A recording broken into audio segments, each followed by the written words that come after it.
Alright, so before the comments about my eyebrows looking ridiculous, which they do, I've been doing my microneedling routine and I did it this morning instead of this evening, so that's the explanation. Bit of inflammation of the skin. But today I want to talk about some recent testosterone discoveries that you guys might find useful and you will probably benefit from. So the first big one, for me at least, was discovering that there's a lot of guys in Dubai, one of the sunniest places on the planet, who consistently seem to have vitamin D deficiencies. I've seen the blood work, I've heard the anecdotes, I've seen YouTube guys have the same problem. It's extremely common in Dubai for guys to be vitamin D deficient in one of the most sunny places on earth. Like, us Brits are very jealous. But it just shows that you've got to get this stuff tested. And I've said before, if you're deficient in vitamin D, you're going to be deficient in testosterone. Like, you can't be low vitamin D and high test. It just doesn't exist. So you've got to get it sorted. So that's one thing that shocked me. Always get vitamin D3 tested and then supplement if you can't get the sun for some reason. Another one is that raw onion might be better than raw garlic for fertility reasons. And there's been a few studies done somewhat recently that I don't think I'd seen. Raw garlic seems to be slightly more convincing. They're both good though. Sorry, raw onion. They're both good, and I would recommend all of you guys to have both on the side of some meat, on the side of whatever you would normally eat. Ideally, that's plenty of meats, plenty of cruciferous veg, and then have that on top, and some olive oil. But onion is, my point here is, don't skip the onion. The onion's very, very important for luteinizing hormone, sperm count, inflammation, antioxidants, that sort of thing. So that's the second one. The third factor is lamb hearts are so much tastier than all the other organ meats, and I'm not the only person to think this. The problem with things like liver and kidneys, and every client I've had, and pretty much every person I've written a meal plan for pretty much agrees with me, is that the taste isn't the best. And so if you just have liver or kidneys without any spices or any garlic and onion or anything like that, it's not the nicest of meals to enjoy, which makes it less likely that the person is going to eat it on a regular basis.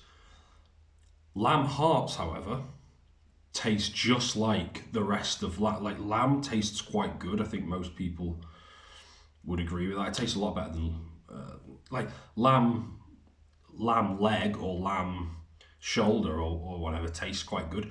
The heart tastes basically the same. So then when you add spices and garlic and onion and olive oil to it, it's actually a really delicious meal.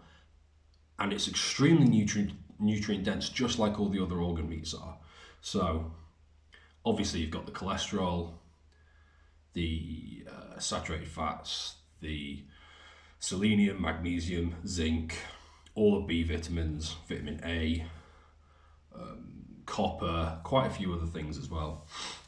So you've got all of that, and it tastes good. And the taste means that you're actually going to stick to it. It's actually sustainable. The problem with horrible tasting food is that people know that it's good for them, but we always want to chase pleasure and avoid pain. And if it's painful to eat it and there's no pleasure involved, then it's not going to be a sustainable thing. Whereas with lamb hearts, because it tastes so good, try it. Honestly, I guarantee you'll prefer it to liver. Because it tastes so much better, I think it's going to be a far more sustainable testosterone meal as part of a testosterone plan than these other meals are. I think it's well worth trying. And finally, the fourth one is that serotonin and elevated serotonin and elevated prolactin are very, very much the same thing. They're very closely linked. Once your serotonin levels get too high, the prolactin tends to follow. So being aware of what can artificially spike serotonin is something that's very important, because prolactin then becomes a risk. When prolactin's too high, it puts downward pressure on testosterone and all the other good stuff. So SSRIs, pain relieving drugs, opiates, that sort of thing, you want to avoid all of them. Antipsychotics, loads of mental health drugs. Naturally high serotonin is a little bit different. It's the artificial stuff, and also anything that disrupts your gut health tends to lead to issues with serotonin, and then the prolactin as well, again. So you want to keep serotonin not low, but within range, so that the prolactin doesn't have a chance to become a problem. So there's things like avoid drugs and keep your mental health on point. This is where having high testosterone means your mental health is probably not going to be an issue in the first place, but mental health and your gut health, the gut and the brain, keep them healthy and you're less likely to have those issues.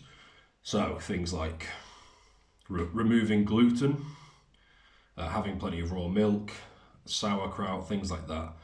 Just being aware of gut health, very important. But they're the 4 recent discoveries. A couple of them I was peripherally aware of, but couldn't fully talk about them. There are 4 things to keep aware of. If you're aware of them, you'll have an easier time on your testosterone journey. If you want a lot more detail than this video, I have many video courses inside Testosterone Squad where I show you how I'm cooking the lamb.